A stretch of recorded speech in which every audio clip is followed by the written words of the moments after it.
pressing in the bumpers and this DU. So we've got a couple special tools on the press there, and as you can see, he can crank those out pretty darn fast. Every single shock that we build gets reference numbers engraved onto it. That way we've got a part number, and we've always got a reference number as to when it was built. So if there's ever an issue with a shock, we can identify exactly when it was built, to which specifications it was built. And as you can see, all these workstations have computer monitors. So we'll go look at one of these ones over here.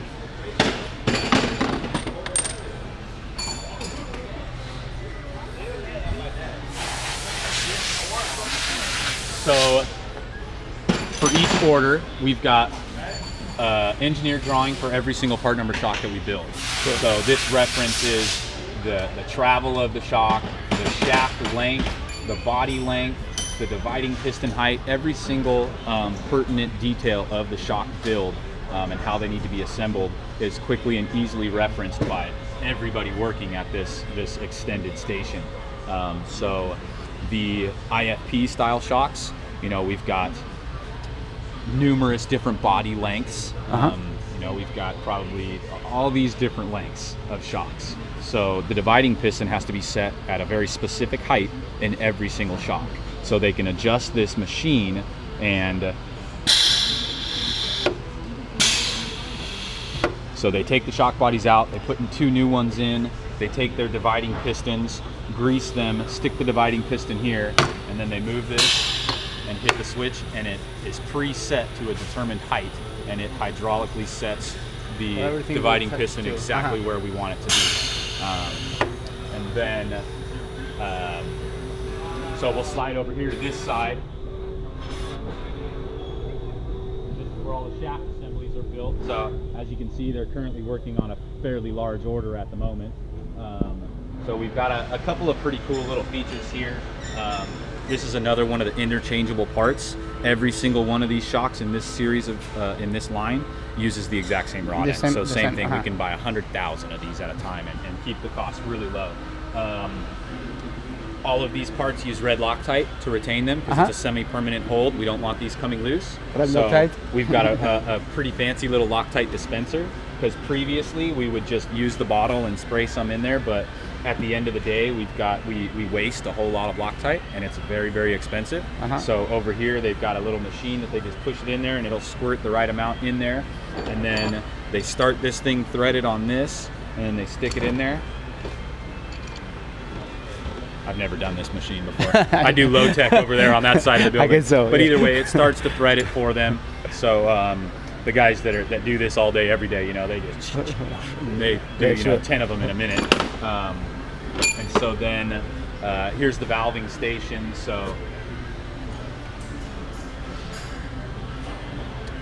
every single shock mask, the drawing that was on that page, there's basically an attached drawing that shows the position of every single valve shim. And so then they've got all their valve shims labeled here. So they're able to quickly reference that, lay out the valving, and then pass it on to the next station where they will clamp it. And this is preset to 30 foot-pounds is the torque for all the valve nuts. Wow. So they're able to just tighten these things together, and it tightens the valve nut, and at the same time it final torques the shaft into the rod guide. And since the rod, or excuse me, to the rod end. Since this has red Loctite on it, and this is just a locking nut, this nut, when you go to service the shock or repair it or for whatever reason to revalve it, this nut will come off and the rod end will stay in place because of the red Loctite. So once the shaft assemblies are completed, they just slide them up in here into the rack, and then as the shock bodies, those assemblies are completed, they stick them in these stations here to be filled with oil, and then they just grab a shaft assembly, insert the shaft assembly, seal the shock, clean it up, and then pass it off to the next station. So they'll sit here, and all of these have been, you know, the IFP is set at the predetermined height. Then they fill the shock with oil, put the shaft assembly in, bleed off the extra oil, seal it up, clean it off, and then charge it full of nitrogen, and then they let them sit. And we let them sit overnight to make sure that they're not leaking any oil or leaking any nitrogen.